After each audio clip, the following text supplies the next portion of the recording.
Hello students, today I am here to talk about thrombosis, especially its etiopathogenesis and consequences.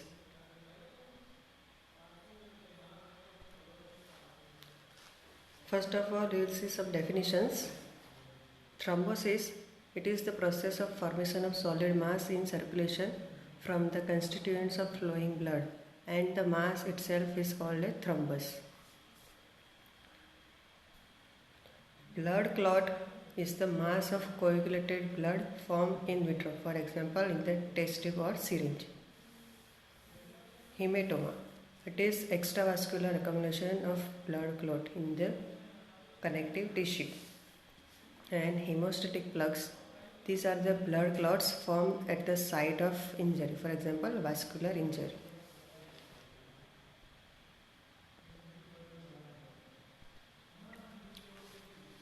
These hemostatic plugs are useful as they stop the escape of blood and plasma, whereas thrombi developing in the unruptured cardiovascular system may be life-threatening by causing either ischemic injury or thromboembolism.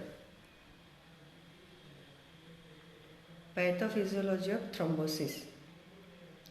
Virchow described three primary events which predispose to thrombus formation, and these are known as Virchow's triad. First is endothelial injury, second is altered blood flow, and third one is hypercoagulability of blood. Now another two processes, activation of platelets and clotting system, follow these primary events for the formation of thrombus.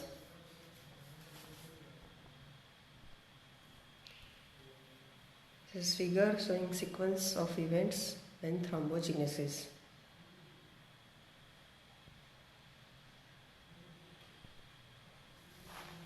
First of all, we will see endothelial injury. The integrity of blood vessel wall is important for maintaining normal blood flow.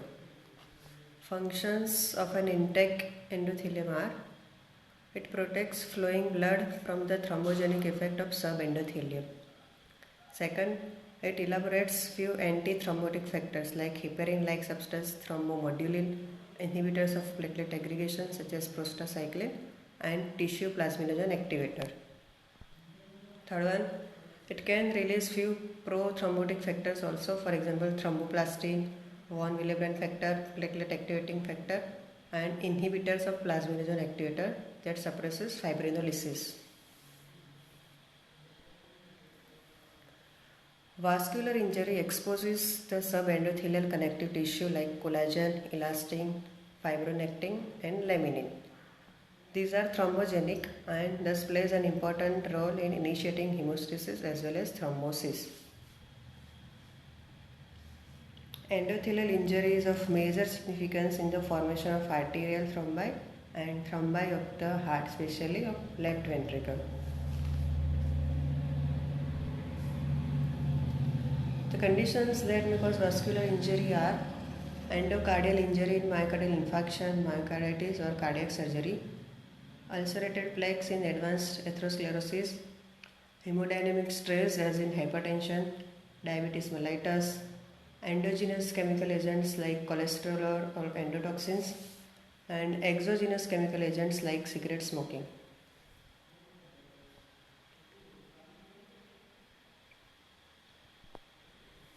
Second is role of platelets.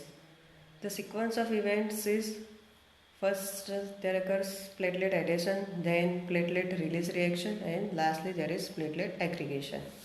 We will see one by one in detail. First, platelet adhesion. The platelets in circulation recognize the site of endothelial injury and adhere to exposed subendothelial collagen with the help of von Willebrand's factor, and this is called primary aggregation. Normal non-activated platelets have open canalicular system with granules dispersed throughout the cytoplasm. During the early adhesion process, there is dilatation of canalicular system with formation of pseudopods and granules shipped to the center of the cell. Now there is platelet release reaction. The activated platelets then undergo release reaction by which the platelet granules are released to the exterior. Two main types of platelet granules are released: alpha granules containing fibrinogen, fibronectin, platelet derived growth factor and platelet factor 4. And second one is dense bodies containing ADP, serotonin, histamine and epinephrine. Now there is platelet aggregation called secondary aggregation. Following release of ADP, which is potent platelet aggregating agent, the aggregation of additional platelets occurs and this is called secondary aggregation.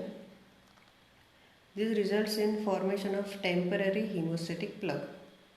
However, stable hemostatic plug is formed by the action of fibrin, thrombin and thromboxane A2. Figure showing sequential activation of platelets.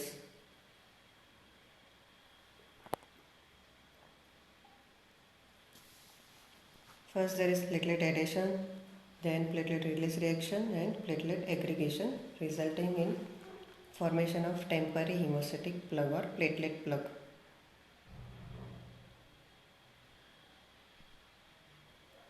Now role of coagulation system. In the intrinsic pathway, contact with abnormal surface leads to activation of factor 12 and the subsequential interaction of factors 11, 9, 8 and finally factor 10. In the extrinsic pathway, tissue damage results in the release of tissue factor or thromboplastin. Tissue factor along with factor 7 activates factor 10. Now, common pathway. It begins where both the intrinsic and extrinsic pathways converge to activate factor 10. This activated factor 10 forms a complex with factor 5 and platelet factor 3 in the presence of calcium ions. This complex activates prothrombin to thrombin, which in turn converts fibrinogen to fibrin. This initial monomeric fibrin is polymerized to form insoluble fibrin by activation of factor 13.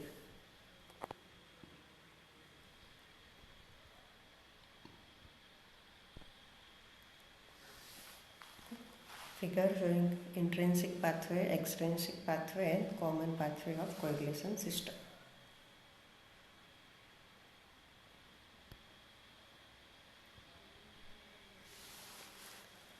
Regulation of coagulation system. Coagulation system is regulated by controlling mechanism which are protease inhibitors and fibrinolytic system.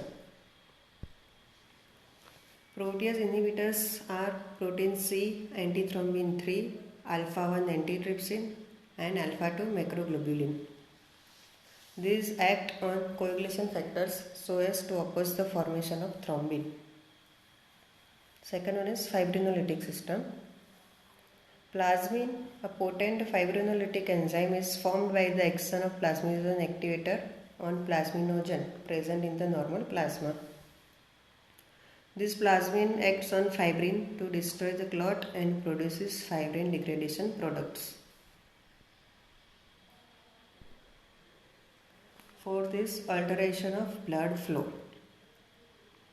Turbulence means unequal flow, while stasis means slowing of flow.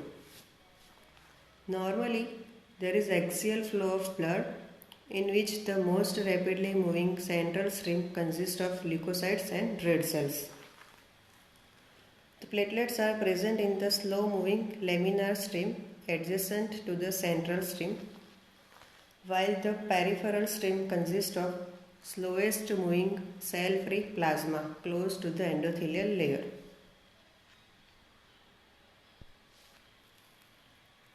The turbulence and stasis occur in the thrombosis, in which the normal axial flow of blood is disturbed. When blood flow slows down, the blood cells, including platelets, marginate to the periphery and form a kind of pavement close to the endothelium. Turbulence in the blood flow initiates formation of arterial and cardiac thrombi, while stasis leads to the formation of venous thrombi, even without evidence of endothelial injury.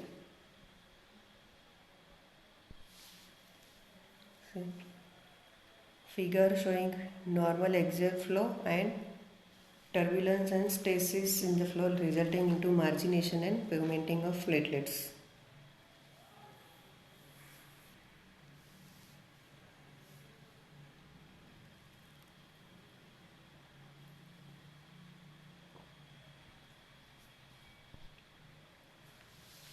Fifth one is hypercoagulability of blood. Hypercoagulability also leads to thrombosis in some conditions like nephrotic syndrome, advanced cancers, extensive trauma and burns, and during puerperium. Hypercoagulability may occur by the following changes in the composition of blood.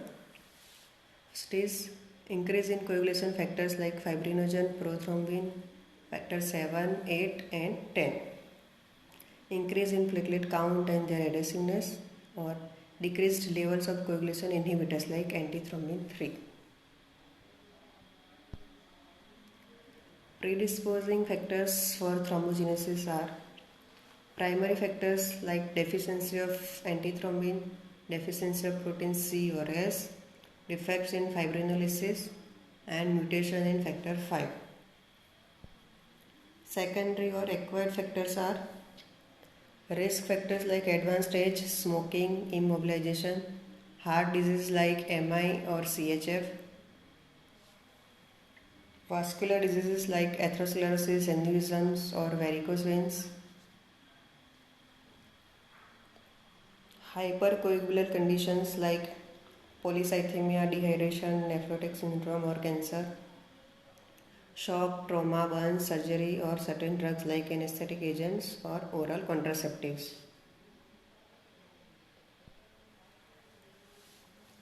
Morphological features of thrombi. Grossly, thrombi may be of various size, shape and composition depending upon the site of origin.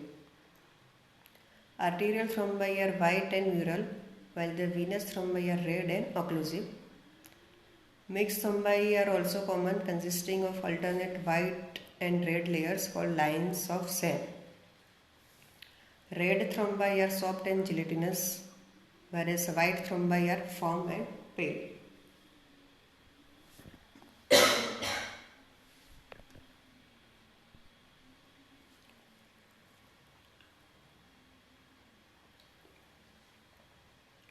Microscopically, the composition of thrombus is determined by the rate of blood flow, whether it is formed in the rapid arterial and cardiac circulation or in the slow-moving venous flow.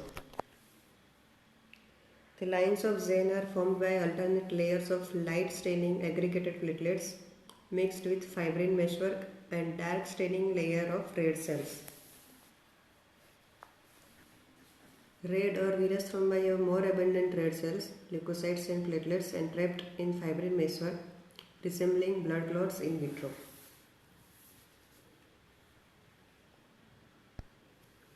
So this is figure showing line of Seine in arterial thrombi.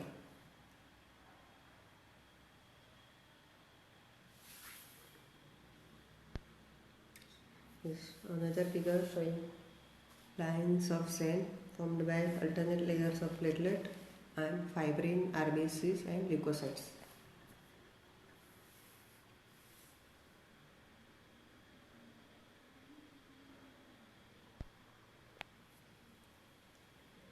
Difference between antemortem thrombi and postmortem clot.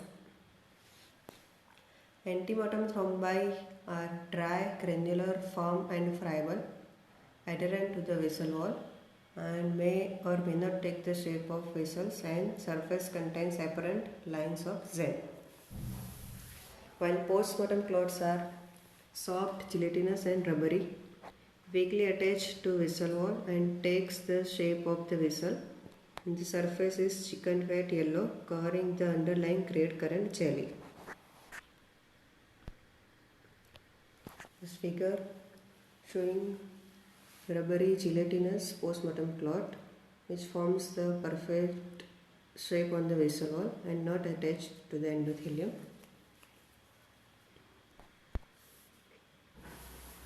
Another figure showing chicken fat clot and red currant jelly appearance of postmortem clot.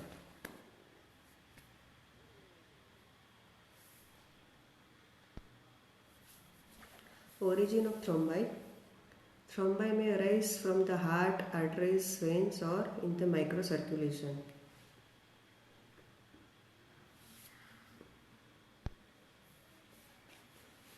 Cardiac thrombi. The thrombi may form in any of the chambers of the heart and on the valve cusps. They are more common in the atrial appendages, especially of right atrium, and on mitral and aortic valves, also known as vegetations, which are seen in rheumatic valvular disease and infective endocarditis. Cardiac thrombi are mural and non-occlusive. Rarely, large round thrombus may form and obstruct the mitral valve and is called Bourne valve thrombus. Arterial thrombi. Common sites are aorta, coronary arteries, mesenteric artery, arteries of limbs, renal artery and cerebral artery. Venous thrombi. Common sites are veins of lower limbs like deep veins of leg, popliteal, femoral and iliac veins. Pulmonary veins, hepatic and portal veins, superior vena cava, inferior vena cava, mesenteric veins and renal vein.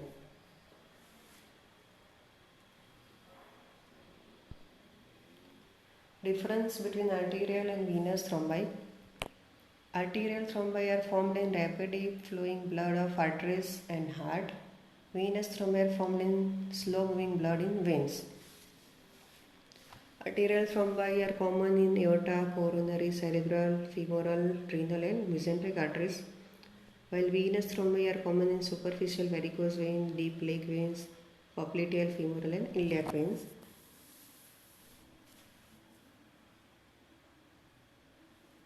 Arterial thrombi are formed following endothelial injury, while venous thrombi are formed following venous stasis. Arterial thrombi are mural and non-occlusive. Venous thrombi are occlusive and take the shape of the vessel in which they are formed. Arterial thrombi are grey-white friable with distinct lines of Seine, composed of platelets, fibrin with entangled red and white blood cells, while venous thrombi are red-blue with fibrin strands and lines of Seine with more abundant red cells. Arterial thrombi causes ischemia leading to infarcts. Venous thrombi may cause thromboembolism, edema, skin ulcer or poor wound healing.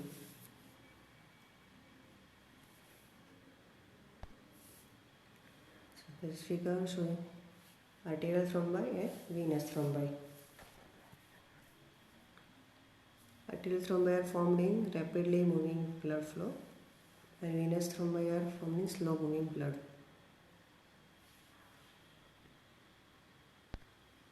So another figure showing white thrombus consisting of platelets and red thrombus consisting of more of fibrin and red cells.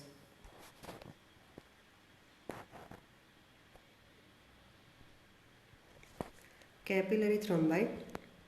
Minute thrombi composed mainly of packed red cells are formed in the capillaries in acute inflammatory lesions, vasculitis and in disseminated intravascular coagulation. Fiat of thrombus. Resolution. Thrombus activates the fibrinolytic system with consequent release of plasmin, which may dissolve the thrombus completely, resulting in resolution. Usually, lysis or resolution is complete in small venous thrombi, while large thrombi may not be dissolved. Organization. If the thrombus is not removed, it starts getting organized. Phagocytic cells appear and begin to phagocytose fibrin and cell debris. The proteolytic enzymes liberated by leukocytes and endothelial cells start digesting coagulum. New capillaries grow into the thrombus from the sites of its attachment and fibroblasts start invading the thrombus. Thus, fibrovascular granulation tissue is formed which subsequently becomes dense and less vascular and is covered by endothelial cells. The thrombus in this way is excluded from the vascular lumen and becomes part of basal wall. The new vascular channels in it may be able to re-establish the blood flow, known as recanalization. The fibrosed thrombus may undergo hyalinization and calcification.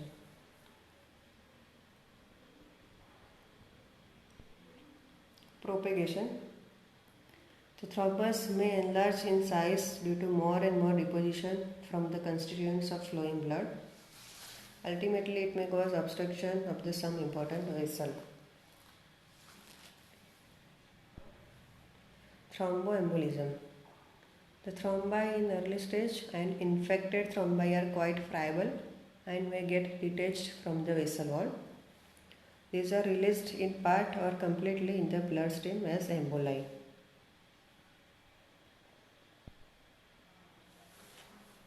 Fate of thrombus may get resolved, or there may occur propagation of thrombus or thromboembolism or organization or recanalization.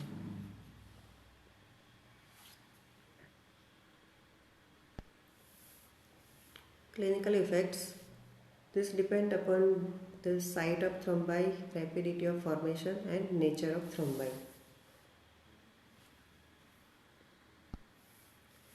Cardiac thrombi. Large thrombi in the heart may cause sudden death by mechanical obstruction of blood flow or through thromboembolism to vital organs. Arterial thrombi. These cause ischemic necrosis of the deprived part, which may lead to gangrene. Even sudden death may occur following thrombosis of coronary artery. Venous thrombi or phlebothrombosis may cause following effects: thromboembolism, edema of area drained, poor wound healing, skin ulcer, or painful thrombosed vein known as thrombophlebitis.